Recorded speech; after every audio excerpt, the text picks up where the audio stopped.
Before the hum of refrigerators became part of everyday life, people still needed a way to keep their food from spoiling and their drinks refreshingly cold. Believe it or not, there was a time when the most precious thing in a kitchen wasn't milk or meat, but a solid block of ice. Ice wasn't just taken for granted. It had to be harvested, stored, and transported with great effort. And this raises a fascinating question.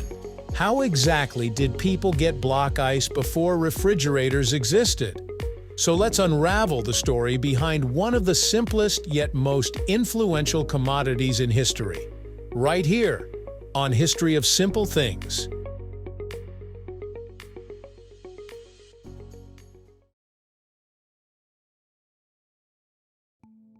For much of history, ice came directly from nature. In colder climates, especially in North America and Europe, lakes, rivers, and ponds would freeze solid during the winter months. When the ice was thick enough, usually at least a foot deep, workers would cut it into massive blocks using hand saws and horse-drawn plows equipped with special blades. Imagine rows of men bundled in heavy coats, standing on a frozen lake, carefully slicing the ice into neat rectangles. These blocks could weigh hundreds of pounds each and were slid or hauled to the shore. From there, they were stacked and stored in massive ice houses, insulated buildings designed to keep ice from melting during the warmer months. The process was tough, cold, and dangerous. Workers risked slipping into freezing water or getting injured while handling such heavy blocks. Yet, this was the standard way of obtaining ice for centuries, and entire communities depended on these harvests. In fact, ice harvesting became so important that it turned into a large-scale industry by the 19th century. By the early 1800s, ice had transformed from a local necessity into a global commodity. One of the most famous figures of this era was Frederick Tudor, an American businessman often called the Ice King. Tudor had the wild idea of shipping New England ice all the way to tropical regions like the Caribbean and even India. At first, people laughed at him. Who would think ice could survive an ocean voyage?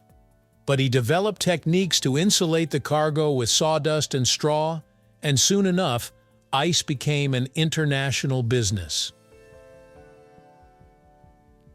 With his efforts, block ice was no longer just for wealthy families with ice boxes. It started to spread worldwide. Ships loaded with enormous stacks of ice would leave Boston Harbor in winter and arrive months later in sweltering ports, still carrying usable ice. Tudor's ventures helped cement ice as one of the most valuable commodities of the 19th century. And his success spurred even more communities to invest in ice harvesting and storage. Harvesting the ice was only half the challenge. Keeping it solid for months on end was an art in itself. Ice houses, both public and private, were essential. These were large buildings, often dug partially underground, with thick walls made of stone, brick, or wood. To maximize insulation, the blocks of ice were stacked tightly together, with layers of sawdust, hay, or straw packed in between. The sawdust acted as a natural insulator, trapping the cold and slowing down the melting process. A well-built ice house could preserve ice from one winter harvest all the way through the following summer and into autumn. Wealthier households even built their own smaller ice houses on their estates. For the average family, however, the daily supply of ice came through delivery. Horse-drawn wagons would bring blocks of ice from local ice houses straight to neighborhoods, where icemen would lug them into homes and place them in wooden or metal ice boxes, the forerunners of refrigerators. This system created a rhythm of daily life, where the sound of the iceman's wagon was as familiar as today's delivery trucks. Of course, this system wasn't perfect. The availability of ice depended entirely on climate. In warmer regions, natural ice was difficult or even impossible to harvest. That meant ice either had to be imported from colder places, which was expensive, or people simply had to live without it. Even in colder climates, a mild winter could spell disaster for the ice trade. A thin freeze meant fewer blocks could be harvested, leading to shortages and higher prices the following summer. There were also health concerns. Natural ice wasn't always clean. Blocks cut from lakes and rivers often contained dirt, debris, or even sewage runoff from nearby towns. People didn't always think twice about it, but gradually concerns about contamination pushed inventors to look for alternatives. By the late 19th century, technology began to catch up with demand. Engineers developed ice-making machines that could freeze water artificially, regardless of season or climate. These early ice plants used compression systems to chill water into massive blocks, which were then distributed much like natural ice had been. Artificial ice quickly became popular in cities, particularly in places where natural ice was scarce or unreliable. This shift was revolutionary. Suddenly, ice was no longer a seasonal product. It could be made year-round. Breweries, meat packers, and grocery stores embraced artificial ice because it offered consistency. Families, too, began to rely on machine-made ice, which was often cleaner and safer than ice harvested from lakes. This was the true beginning of the modern ice industry, paving the way for refrigeration technology. By the early 20th century, block ice was still very much a part of everyday life. Many households still had iceboxes, and icemen remained a common sight on city streets.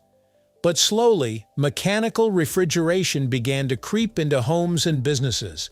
The invention of electric refrigerators in the 1920s and 30s gradually made block ice deliveries obsolete. By mid-century, the ice trade, once one of the largest industries in the world, had nearly disappeared. Still, block ice hasn't vanished entirely. It's still used today in fishing, shipping, and even large events where cooling power is needed without electricity. Yet for most of us, the convenience of opening a freezer and pulling out ice cubes is something we barely think about. It's easy to forget that just over a century ago, keeping food cold required a chain of labor stretching from frozen lakes to insulated ice houses to the shoulders of hardworking icemen. So, before refrigerators took over, block ice was carved from frozen lakes, shipped across oceans, stored in insulated houses, and delivered to homes by the ton. It was a story of ingenuity, labor, and determination just to keep food fresh and drinks cool. What seems like a small convenience today was once a massive operation that shaped entire industries and daily routines. Next time you grab a few cubes from your freezer, remember that those little chunks of ice represent centuries of human effort to tame one of nature's simplest resources. Thank you for watching. If you have suggestions for our next video, feel free to share them in the comments below. We'll be sure to give you an acknowledgement for your contribution. If you enjoyed this video, please check out our other bingeable channels. Thank you for joining us on this journey through the history of simple things. Don't forget to like, subscribe, and stay tuned for more stories woven through the smallest details.